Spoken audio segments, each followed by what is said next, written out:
23-ന് രാവിലെ നരേന്ദ്രമോദി തിരുവനന്തപുരത്ത് വരുന്നുണ്ട്. രണ്ട് കാര്യങ്ങൾക്കാണ് വരുന്നത്. റെയിൽവേയുമായി ബന്ധപ്പെടുത്തിയിട്ടുള്ള ഉദ്ഘാടനമുണ്ട്. അതും കേരളത്തിന് സന്തോഷം നൽകുന്നൊരു കാര്യമാണ്. കാര്യം റെയിൽവേയിൽ അങ്ങനെ വരുന്നു. മാത്രമല്ല ഇന്ത്യൻ റെയിൽവേയിൽ ഹൈഡ്രജൻ ട്രെയിൻ ഇപ്പോൾ കണ്ടുപിടിച്ചിട്ടുണ്ട്. വലിയ ചരിത്രപരമായൊരു കുതിപ്പാണ് ഹൈഡ്രജൻ ചെയിനിലൂടെ ഇന്ത്യയിൽ നടത്തിയിരിക്കുന്നത്. ജപ്പാൻ, സ്വീഡൻ, ചൈന, അമേരിക്ക തുടങ്ങിയ 3-4 രാജ്യങ്ങൾ കഴിഞ്ഞാൽ ഇന്ത്യയും ആ കേഡറിലേക്ക് പോയി ഹൈഡ്രജൻ ട്രെയിനിലേക്ക് പോയിട്ടുണ്ട്. വെള്ളത്തിൽ നിന്ന് ഹൈഡ്രജൻ, ഓക്സിജനുള്ള വെള്ളത്തിൽ നിന്ന് ഹൈഡ്രജനെ വേർതിരിച്ചുള്ള ട്രെയിൻ ഉണ്ടാക്കുന്നു. അപ്പോൾ ഇതുമായി ബന്ധപ്പെടുത്തി ഹൈഡ്രജൻ ട്രെയിനും ഒക്കെ നാളെ ബുള്ളറ്റ് ട്രെയിൻ ആൾറെഡി കണ്ടുപിടിച്ച് കഴിഞ്ഞ് പലയിടത്തും ഓടുന്നു. ബുള്ളറ്റ് ട്രെയിനും ഹൈഡ്രജൻ ട്രെയിനും ഒക്കെ കേരളത്തിൽ വരുമായിരിക്കും. അപ്പോൾ റെയിൽവേയിൽ വലിയ വികസനവുമായി ബന്ധപ്പെടുത്തിയിട്ടുള്ള പരിപാടിയുണ്ട്. അത് കഴിഞ്ഞാൽ BJPയുടെ വിജയ ആഘോഷ വിജയഭേരി പരിപാടിയാണ്.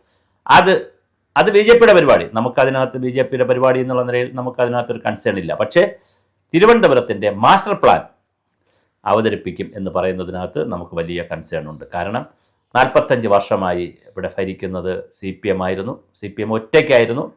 CPI കൂടെ ഉണ്ട്. ഇടതുപക്ഷ മുന്നണി എന്ന് പറയുമ്പോഴും CPM ആണ്. പക്ഷേ ആ 45 വർഷത്തെ ഭരണത്തിന് ശേഷം ആദ്യമായി BJP ഭരിക്കാൻ വരികയാണ്. എന്തൊക്കെയാണ് തിരുവനന്തപുരത്ത് നടക്കാൻ പോകുന്ന പദ്ധതികൾ? സ്മാർട്ട് സിറ്റിയുടെ 2ാം ഘട്ടമായി പണം അനുവദിക്കുമോ? അങ്ങനെയാണെങ്കിൽ അതിപ്പോൾ കുറച്ച് സ്ഥലത്ത് വഴുതക്കാടും സിറ്റിയിലെ കുറച്ച് സ്ഥലങ്ങളിൽ മാത്രം നടന്ന മാനവീയ വീതി, അങ്ങനെ കുറച്ച് സ്ഥലത്ത് മാത്രം നടന്ന വികസന പ്രവർത്തനങ്ങൾ സിറ്റിയുടെ മറ്റ് ഭാഗങ്ങളിലേക്ക് പോകുമോ? ഒന്നാമത്തെ ചോദ്യം. രണ്ടാമതായി മാലിന്യ സംസ്കരണത്തെക്കുറിച്ച് വലിയ കൺസേൺ ആണുള്ളത്. അത് സിറ്റിയിൽ അങ്ങനെ പരിഹരിക്കും. തെരുവ് നായ്ക്കളുടെ ശല്യം വളരെ വലിയ തോതിനാണുള്ളത്. അതും എങ്ങനെ പരിഹരിക്കും? മാത്രമല്ല അടിസ്ഥാന സൗകര്യങ്ങൾ, സ്ത്രീകളുടെ വാഷ്റൂം സംവിധാനം, സ്ത്രീകളല്ല പുരുഷന്മാർക്കായാലും അത്യാധുനിക രീതിയിലുള്ള വാഷ്റൂം സംവിധാനങ്ങൾ നിശ്ചിത ഇടവേളകളിൽ നിശ്ചിത സ്ഥലങ്ങളിൽ വരുമോ? അതുപോലെ തന്നെ ഭക്ഷണത്തെ സംബന്ധിച്ച് തിരുവനന്തപുരത്ത് ഈ തട്ടുകട പോലുള്ള സംവിധാനങ്ങളെ അതിനൊരു ഏകീകൃത രൂപവും കൃത്യമായ പരിപാടികൾ, തെരുവ് കച്ചവടക്കാരെ സഹായിക്കും. അങ്ങനെ അടിസ്ഥാനപരമായ ചില പ്രശ്നങ്ങളുണ്ട്. പിന്നെ കുറച്ചുകൂടെ വലിയ വിഷയങ്ങളുണ്ട്. തിരുവനന്തപുരത്തെ ഒരു ടിൻ സിറ്റി ആക്കുന്ന കൺസെപ്റ്റിലേക്ക് തിരുവനന്തപുരത്തെ മാറ്റുമോ, അതോ തിരുവനന്തപുരത്തിനെ വേറെ ഒരു മെട്രോപൊളിറ്റൻ അല്ലെങ്കിൽ കോസ്മോപൊളിറ്റൻ സിറ്റിയിലേക്ക് ഉയർത്തുമോ?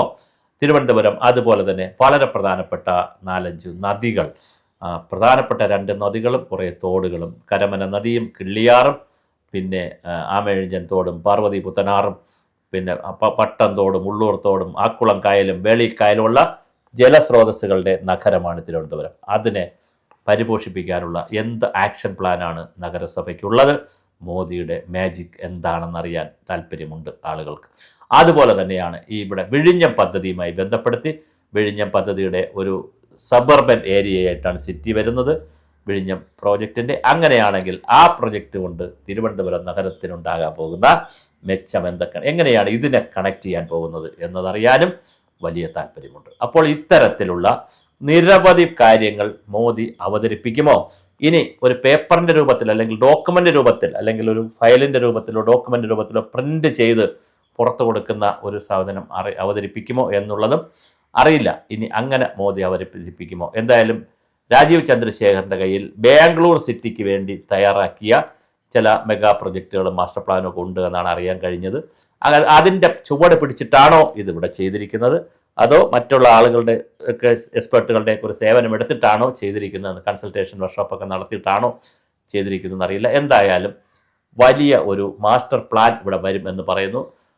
പിന്നെ ഒളിമ്പിക്സ് വരുമെന്നൊക്കെയാണ് നേരത്തെ പറഞ്ഞത്. അപ്പോൾ ഒളിമ്പിക്സ് ഇന്ത്യയിൽ വരുമെങ്കിൽ കേരളത്തിലും വരുമായിരിക്കും. കാരണം ഇന്ത്യയിൽ നടക്കുകയാണെങ്കിൽ കേരളത്തിലും ഇപ്പോൾ ഗ്രീൻഫീൽഡ് സ്റ്റേഡിയം ഒക്കെ ഉള്ളതുകൊണ്ട് കേരളത്തിന് സംവിധാനങ്ങളുണ്ടല്ലോ.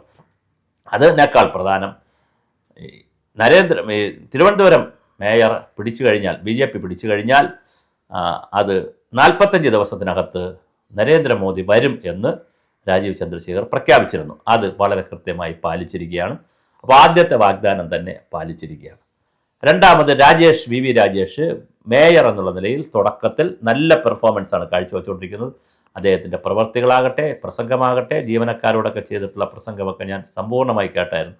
അദ്ദേഹം ഒരു വിഷനുള്ളൊരു കാഴ്ചപ്പാടുണ്ട്. ഈ കാഴ്ചപ്പാട് കേവല ചില വികസന പ്രവർത്തനങ്ങളിൽ മാത്രം നിർത്താതെ 2050 ഒരു തിരുവനന്തപുരത്തെ മനസ്സിൽ കാണുകയും എന്ന് പറഞ്ഞാൽ അടുത്ത 10-23 വർഷത്തെ തിരുവനന്തപുരത്തെ മനസ്സിൽ കാണുകയും ആ കാലഘട്ടത്തിൽ വരാവുന്ന പ്രൊജക്റ്റഡ് പോപ്പുലേഷനെ മനസ്സിൽ കാണുകയും മൈഗ്രേഷനിലൂടെയും ഡെയിലി മണിക്കൂർ മൈഗ്രേഷൻ, ഡെയിലി മൈഗ്രേഷൻ, ആഴ്ചയിലെ മൈഗ്രേഷൻ, മന്ത്ലി മൈഗ്രേഷൻ, അങ്ങനെ ഇയർലി മൈഗ്രേഷൻ്റെ ഒരു നാടാണ് ഇവിടെ.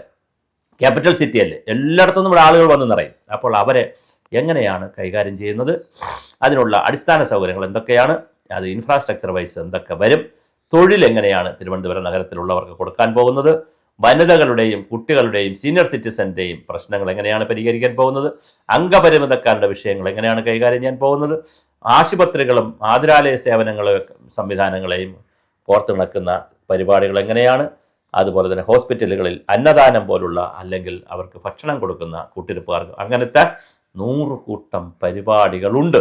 ഇതിൽ ഏതാണ് പ്രയോറിറ്റി വെച്ച് ചെയ്യുക എന്നുള്ളത് വളരെ പ്രധാനമാണ്. അപ്പോൾ തീർച്ചയായിട്ടും ഇതെല്ലാം ചെയ്യുന്നതിനാവശ്യമായ പണം ഉണ്ടാകുമോ എന്നൊരു ചോദ്യമുണ്ട്. അത് ചെയ്യാവുന്നൊരു കാര്യം.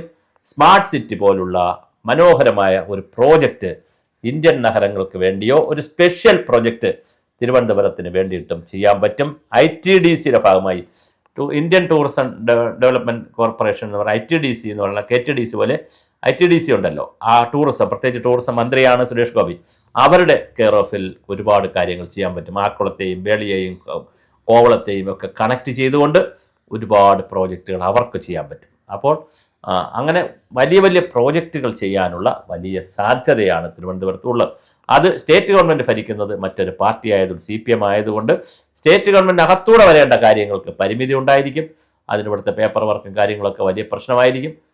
അതേസമയം തന്നെ നേരിട്ട് തന്നെ കേന്ദ്ര ഗവൺമെൻറ്റിന് സ്പെഷ്യൽ കേസായിട്ട് എടുത്തു പോലും സ്പെഷ്യൽ പ്രൊജക്റ്റുകൾ അനുവദിക്കാം. ഏത് സ്റ്റേറ്റിനും ഏത് സംവിധാനത്തിനും സ്പെഷ്യൽ പ്രൊജക്റ്റുകൾ അനുവദിക്കാം. അങ്ങനെ സ്പെഷ്യൽ പ്രൊജക്റ്റുകളും കൂടി അനുവദിക്കുമോ എന്നതും അറിയാനുണ്ട്. എന്തായാലും മോദി വരുന്നത് വലിയ പ്രതീക്ഷയാണ് തിരുവനന്തപുരത്തുള്ളവർ കാണുന്നത്. 45 വർഷത്തെ ഭരണത്തിന് ശേഷം BJPക്ക് ഭരണം കിട്ടിയപ്പോൾ അല്ലെങ്കിൽ കൊടുത്തപ്പോൾ, ജനങ്ങൾ കൊടുത്തതാണല്ലോ, കൊടുത്തപ്പോൾ അതിനനുസരിച്ചുള്ള ഒരു മുന്നൊരുക്കം തിരുവനന്തപുരത്ത് ആയിരിക്കും. അപ്പോഴും പരമ്പരാഗത രീതിയിലുള്ള വികസന പ്രവർത്തനങ്ങൾ പോരാ എന്നുള്ളത് മാത്രമല്ല, കൃത്യമായ ഒരു മാസ്റ്റർ പ്ലാൻ തിരുവനന്തപുരത്ത് ഉണ്ടാകുമോ? അത് പൂജപ്പുരയായാലും ആക്കുളമായാലും മണ്ണന്തലയായാലും കിഴക്കക്കോട്ടയായാലും ഓരോ സ്ഥലങ്ങൾ എടുത്തോളൂ, വിഴിഞ്ഞമായാലും ഏത് സ്ഥലം, ഞാൻ പല എൻഡുകൾ പറയുന്നതാണ്, ഉള്ളൂരായാലും അവിടെയെല്ലാമുള്ള അടിസ്ഥാനപരമായ പ്രശ്നങ്ങൾക്ക് കണ്ണടച്ചുകൊണ്ടുള്ള ഇച്ഛാശക്തിയോടുകൂടിയുള്ള നല്ല തീരുമാനങ്ങൾ ഉണ്ടാകുമോ എന്നാണ് ഇനി കാലം കാത്തിരിക്കുന്നത്.